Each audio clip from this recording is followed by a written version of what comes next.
punches. I learned from the master, my master, because my mentor, he was throwing punches. He was throwing combinations.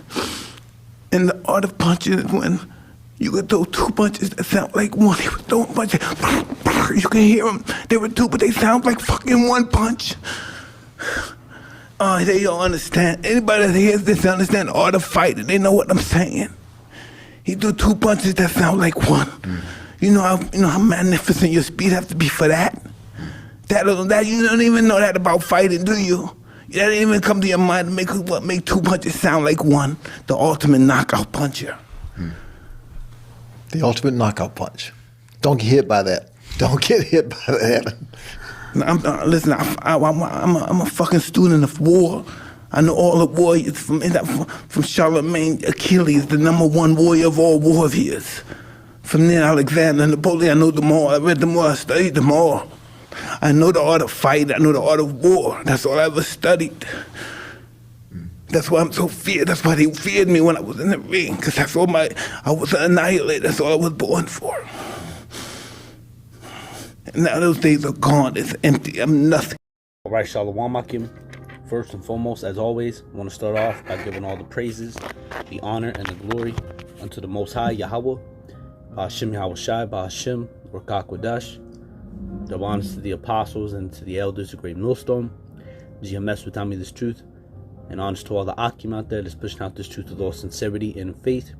And to Wadi Yahawah, Ba'ashem YAHAWASHI, for allowing me to come back with another lesson. And the title of this lesson is going to be Israel, or Yasharallah, or the princes of the power, Israel, are the greatest warriors. Okay? And you brothers, you just saw that clip, from Mike Tyson, him talking about how, he's a student of war, all he ever studied, when he was, fighting, that, he knows the art of fighting, he knows the art of war, he knows all the warriors, and he named, several, a couple of them, and then the one he mentioned that caught my ear was, Achilles, and then he said the #1 warrior of all warriors. Now, that's not accurate at all, because when you read the scriptures, especially when you read about David and his mighty men, all right, Achilles would get his ass whipped by any of them, all right, by any of David's mighty men, because Israel, see, the mighty men, see, that's the thing, they weren't, they weren't alone, they had a certain, being that was on their side, which was who? Our power, Yahawah, the one that strengthened them, the one that, had them, prevail in battle, so on and so forth. Okay. And I just wanted to, get a couple precepts on this, through the spirit. The first one I wanted to bring out was, Salaki, 1 second. Where's this at?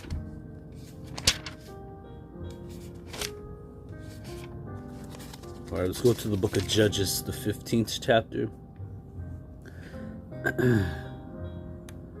Let me see.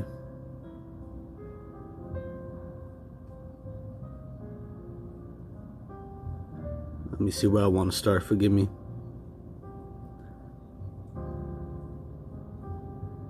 Here it is. And I believe this is, if I'm not mistaken, if I remember correctly, this was Samson. All right. When you read this, Samson, he was he was in battle, with the Philistines, and when you read it, it says, the headline actually, it says Samson kills 1,000 Philistines with the donkey's jawbone, and that's right. So let me just start at verse 15.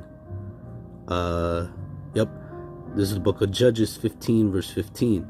And he found a new jawbone of an ass, and it says, and put forth his hand and took it and slew 1,000 men therewith. And Samson said, with the jawbone of an ass, heaps upon heaps. With the jaw of an ass, I have slain 1,000 men. You see. And it says, and it came to pass when he had made an end of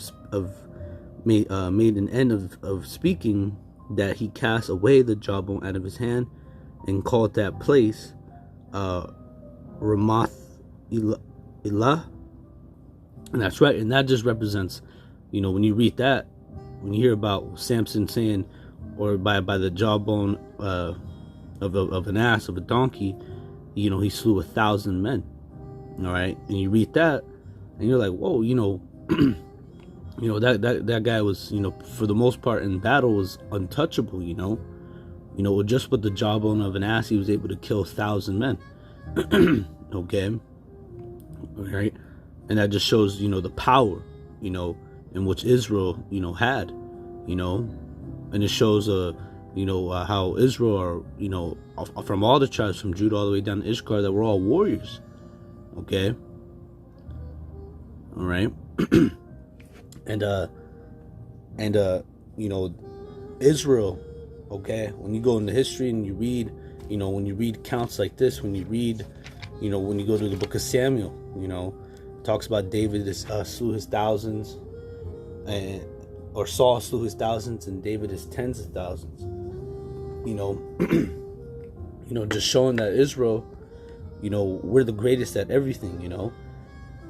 Whatever you want to, whatever task, whatever the case may be, Israel will be dominant and greater than any other, nation on the earth at it. Okay, especially war.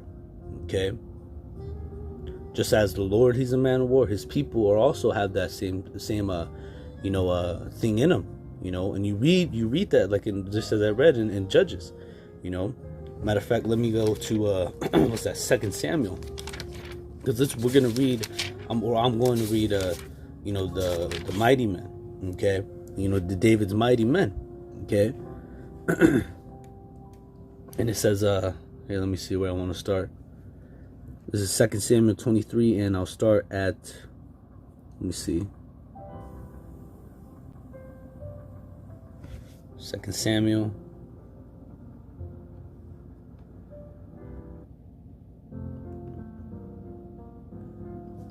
Let's start at 8. Yeah. That's good. We'll start at 8. 2 Samuel chapter 23, verse 8, and it says, "These be the names of the mighty men whom David had. It says, the Tachmonite that sat in the seat, chief among the captains. And it says, the same was Adio the Hittite. He lifted up his spear against 800 whom he slew at one time." See that? So this individual right here, this man right here, lifted up his spear against 800 and he slew them all at one time. Okay. Now this is just going into the dominance in which Israel had when they were in battle. Okay. And it says, and after him was Eleazar the son of Dodo the Ahoite. And it says the Ahoite, it says, one of the 3 mighty men with David. When they defied the Philistines, they were gathered together to battle, and the men of Israel were gone away. He arose and smote the Philistines until his hand was weary, and his hand cleave unto his. And it says, in his hand cleave unto the sword, and the Lord wrought a great victory that day, and the people returned after him only to spoil. See that? So he was killing he was killing to the point where he got to his hand was weary, and his hand was locked up on that sword, and it says, and after him was Shemai, the son of Agi the Hirite, and the Philistines were gathered together into a troop, where was a piece of ground full of lentils, and the people fled from the Philistines. But he stood in the midst of the ground and defended it, and he slew the Philistines, and the Lord wrought a great victory. You see, and that's the thing. See, with the men who Mike Tyson mentioned, You know, they didn't have, you know, obviously, you know, the man's goings are of the Lord, you know, and, you know, the Most High, he did put those individuals, you know, such as, you know, Alexander in power. You know, the Most High, he did that, but, you know, they weren't, you know, they didn't have what these men had, you know, where the Most High, he's the one, you know, who brought a great victory that day, you know, in their battles and their wars that which they've had. You know, the Most High was with these men. You know, that's why they were able to, what I've read, that's why they were able to do the things in which they do and they have done, you know. And it says, verse 13, and it says the 3 of the 30 chief went down and came to David in the harvest time unto the cave of Adullam, and the troop of the Philistines pinched the valley of Raham, and David was then in hold, and the Gershon of the Philistines was then in Bethlehem. And it says, and David logged and said, oh, that one who give me drink of the water of the well of Bethlehem, which was by the gate. And it says, and the 3 mighty men break through the host of the Philistines and drew water out of the well of Bethlehem. It said that was by the gate, and took it and brought it to David. Nevertheless, he would not drink thereof, but poured it out unto the Lord. And it says, and he said, be it far from me, O Lord, that I should do this. And it says, is not this the blood of the men that went in jeopardy of their lives? Therefore he would not drink of it. Therefore he would not drink it. These things did these 3 mighty men. And Abishai, the brother of Joab, the son of Zeruiah, chief among three, and he lifted up his spear against 300 and slew them, and had the name among 3. You see, so this is the thing. When you read these counts in which David's mighty men did, man, they was just unloading on you know, these other nations, and in particular the Philistines, you know. And these guys were jacking them up quick, you know, and with a flawless, you know, a finish, you know. All right, and it says, and was not and it says, forgive me, verse 19. It says, was he not the most honorable of the 3? Therefore, he was their captain. Howbeit he attended not unto the first 3. And it says, Benina,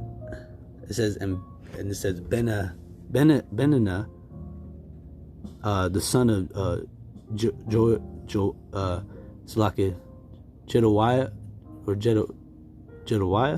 the son of a valiant man of Kezel, who had done many acts. And it says, listen to this, and he says, and he slew 2 lion-like men of Moab, and went down also and slew a lion in the midst of it, in the midst of a pit in the time of snow. And he slew an Egyptian, a goodly man, and the Egyptian had a spear in his hand, but he went down to him with a staff and plucked the spear out of the Egyptian's hands, and slew him with his own spear. You see that? So when you read this, all right, you would have to agree that these are the greatest warriors, man. All right, and in particular David. You know, in my opinion, I believe David is the greatest warrior, you know, of all warriors. You know, you read the things you see the things that David's mighty men did. You know, and he was, you know, the king of Israel at the time, man. You know, David was, you know, he could get down too. You know, matter of fact, let's go to Psalms. I believe it's in Psalms 18. Let me see. Forgive me. Psalms 18. Yep. Psalms 18 and 29. And it says, for by thee I have run through a troop. And, listen to this. It says, and I believe this is David. Yep. This is it says Psalms 18. David praises the Most High for his marvelous blessings. And it says, Psalms 18 verse 29. And it says, for by thee I have ran through a troop. See? And it says, and by my power I have leaped over a wall. So David was leaping over walls and running through people, man. Running through troops, running through, thousands, and slewing them, slaying them, And it says, as for Yahweh, his way is perfect, and the word of the Lord is tried. He is a buckler to all those that trust in him, and that's right. That's why the mighty men of David, were untouchable, for the most part, because they had who? They had the Most High, and they had him as their buckler. And it just said he is a buckler to those that trust in him, and they trusted in the Most High. They walked after the ways of YAHAWASHI. That's why the Most High, he brought forth great victories, in their battles in which they have had. Okay. But, just a quick little lesson, that was on my spirit. I just saw that, and, scripture just came to my mind, when he was saying the greatest warriors. I'm just like, wait a minute. You said you studied, but you forgot David, man. the greatest warrior of all warriors, okay? But, with that, brothers, I pray and I hope that this lesson was edifying and exhorting and comforting. All right. As always, I want to give all praises to Yahweh, Ba'ashem Yahawashai, Ba'ashem Rakakwadash, and double honors to the apostles and unto the elders of Great Millstone, GMS for telling me this truth, and honors to all the Akim out there that's pushing out this truth with all sincerity and in faith. And until the next time I say, brothers, Shalom.